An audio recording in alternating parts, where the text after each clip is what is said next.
Olá galera, tudo bem? Eu me chamo Vinícius, sou aluno do último semestre de nutrição e ultimamente, eu tenho notado que os alunos do primeiro semestre têm grande dificuldade, com alguns assuntos. E aí então eu resolvi, gravar alguns vídeos relacionados a assuntos na área de nutrição. Bom, hoje vamos falar sobre o metabolismo dos carboidratos, seu conceito, digestão e sua absorção.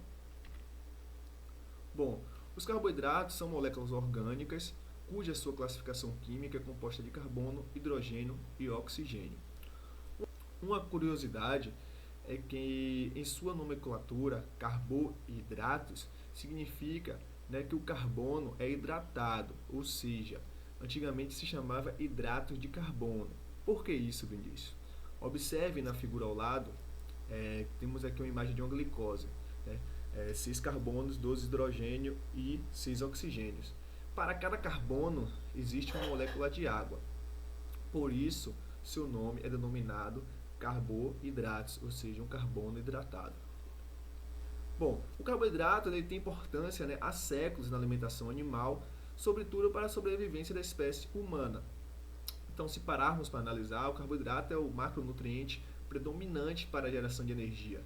Então, desde os tempos antigos até o momento atual, a maior quantidade de energia que ingerimos durante o dia é proveniente de carboidratos, da maioria da dieta das pessoas.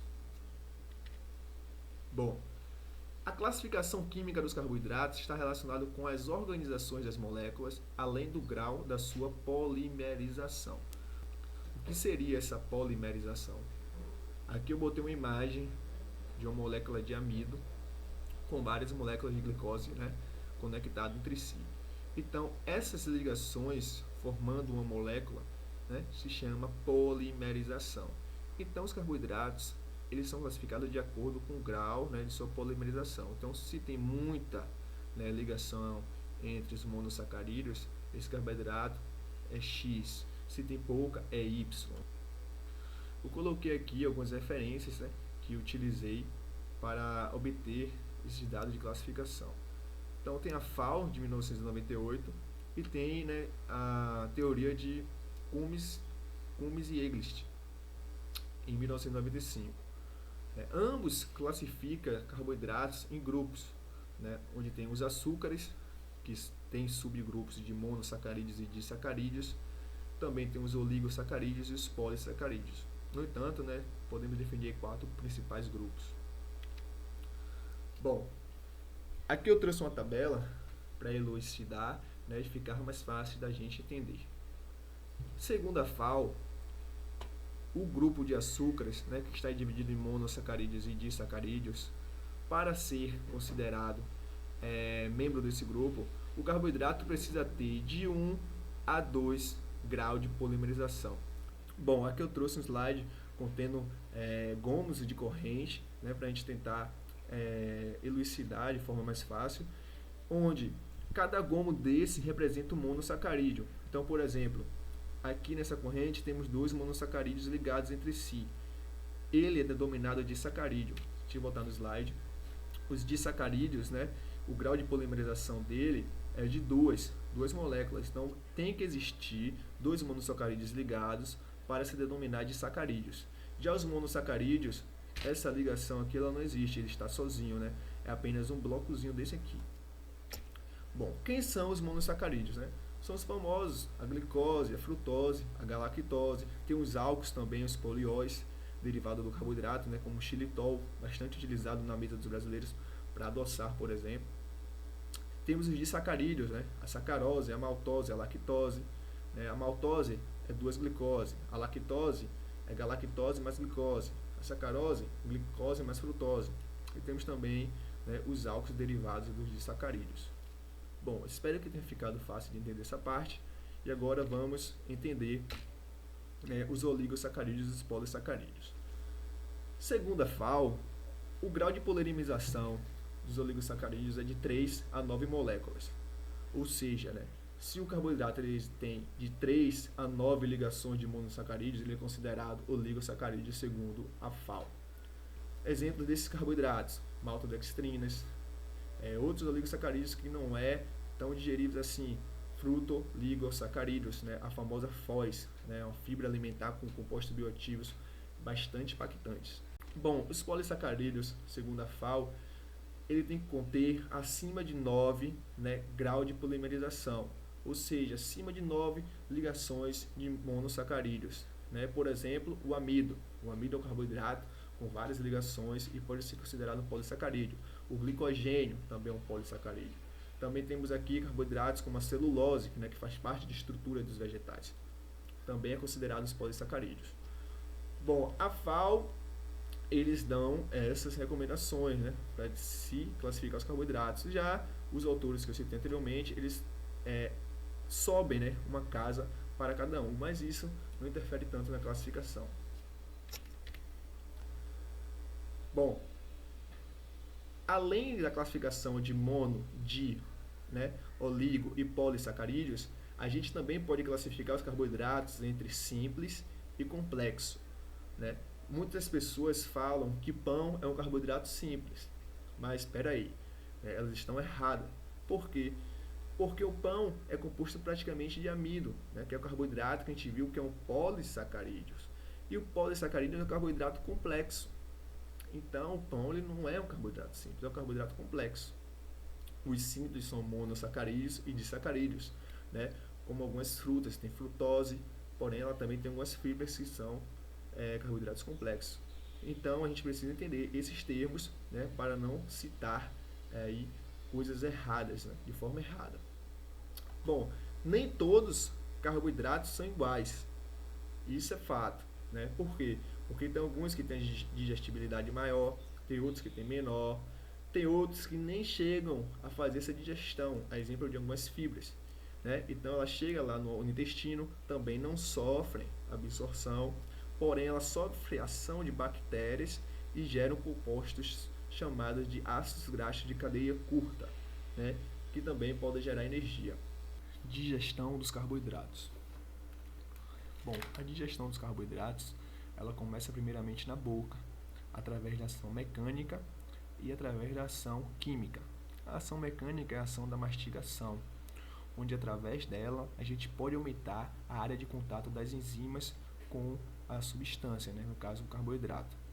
E a ação química é através da enzima amilase salivar, né? Também pode ser chamada de pitialina, onde ela vai agir sobre especificamente o amido.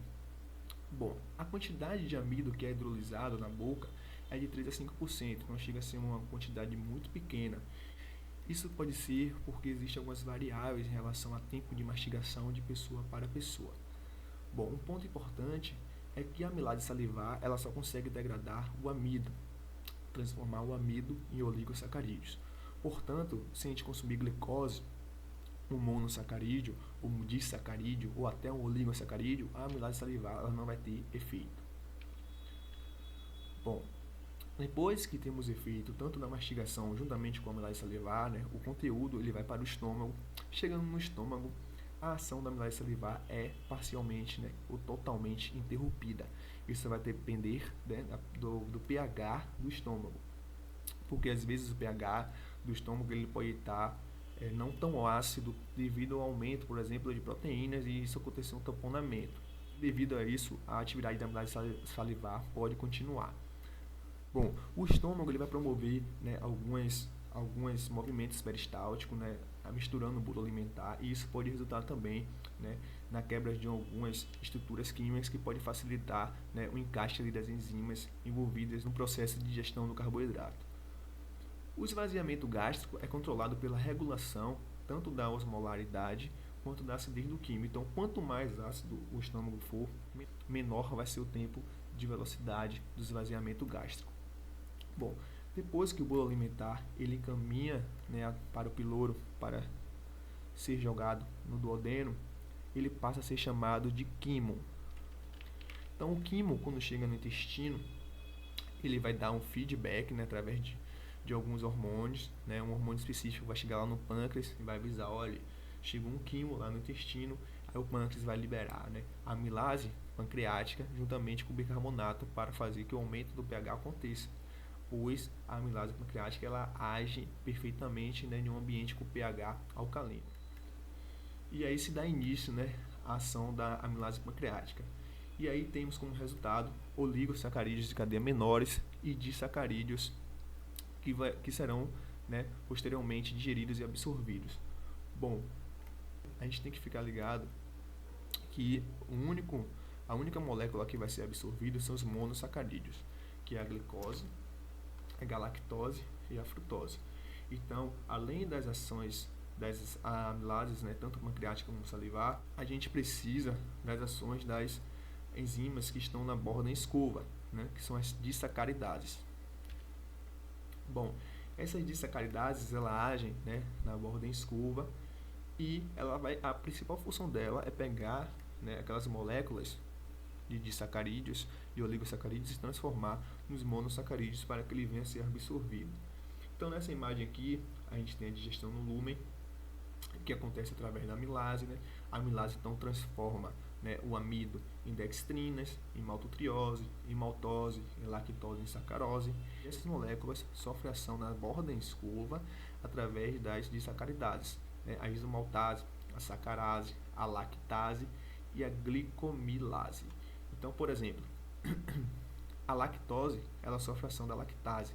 Então, ela depende 100% dessa enzima. Não existe nenhuma outra enzima que faça a degradação da lactose. Então, pacientes que têm intolerância à lactose geralmente têm um grau de diminuição, né, significante dessa enzima lactase. A sacarose, por exemplo, também ela depende 100% da sacarase, né, que degrada a sacarose em glicose e frutose para ser absorvida. Há outras moléculas, por exemplo, a maltotriose, ela pode sofrer ação tanto da isomaltase, quanto da sacarase, quanto da glicomilase. O mesmo acontece com a maltose. E as dextrinas, ela sofre a maior ação da isomaltase, juntamente com a glicomilase. E o produto final, que a gente pode observar aqui, é a glicose, a galactose e a frutose. Bom, recapitulando, né? Primeiro a gente tem a ação da amilase salivar, juntamente com a mastigação, né, promovendo assim uma maior área de contato das enzimas. E a gente tem então esse bolo, né, que formou esse bolo alimentar indo para o estômago. No estômago a gente vai ter, né, a desnaturação da enzima amilase salivar, e aí vamos ter movimentos peristálticos também que vão afetar a estrutura química do carboidrato, auxiliando na digestão, e vamos ter a transformação do bolo alimentar para o quimo, né? Vai passar através do piloro, chegando no duodeno. Quando chega no duodeno, a gente tem um feedback, o hormônio chega no pâncreas, a pâncreas então libera a amilase pancreática, juntamente com o bicarbonato, né, aumentando o pH e fazendo com que ela haja perfeitamente. Depois a gente precisa de outras enzimas específicas que estão na borda escova, as disacaridases, que vão pegar os disacarídeos e transformar em monossacarídeos para a gente poder absorver.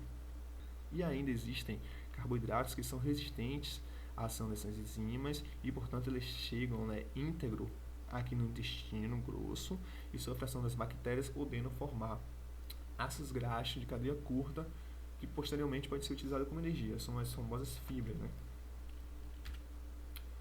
Bom, depois que formamos galactose, glicose e frutose, a gente precisa absorver, pegar essas moléculas que estão no intestino, né, lá no enterócito, na borda escova, e jogar na corrente sanguínea para que seja levada às nossas células e sirva como fonte de energia ou entre nas vias pentosas. Isso a gente vai discutir posteriormente.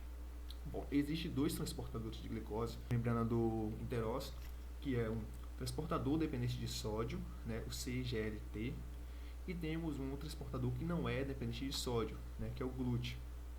Então, ambos estão na membrana lá do enterócito e fazem parte desse transporte da glicose para a corrente sanguínea.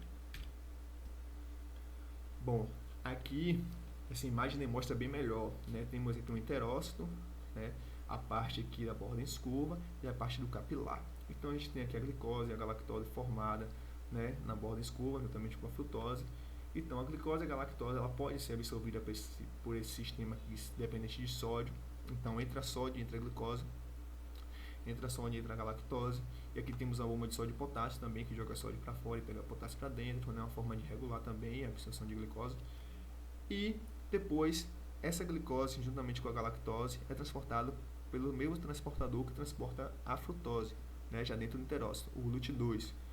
A frutose ela é absorvida pelo GLUT5, né, que não é dependente de sódio, então transporte de boa, né, falando na nossa linguagem.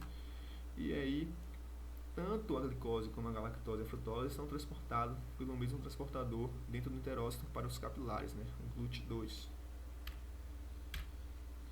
Bom, outra imagem aqui, né, essa imagem é um pouco mais complexa, mas dá no mesmo da imagem anterior. Então temos aqui a glicose juntamente com o sódio, entra a glicose, entra sódio, e temos o sódio sai através da bomba de sódio e potássio, entra o potássio, a glicose também é transportada através do GLUT2, e temos a frutose aqui, né, entrando pelo GLUT5 e sendo transportado pela mesma transportador de GLUT2.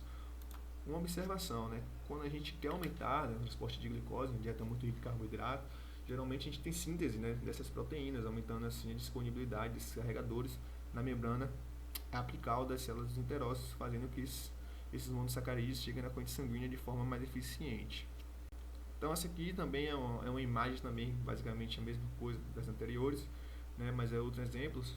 Aí temos a ação das sacaridades, né, gerando duas glicoses. Depois temos aqui as enzimas, né. Essa aqui é um transporte de difusão facilitada, que é a da frutose pelo GLUT5, jogando nos capilares. E temos a dependente de sódio, entra sódio, entra glicose junto, entra sódio, entra galactose junto, né, através dos capilares. Então essa imagem aqui serve para mostrar, né, a mesma coisa que eu falei anteriormente. Bom, muito obrigado. Até a próxima aula. Espero que tenha gostado.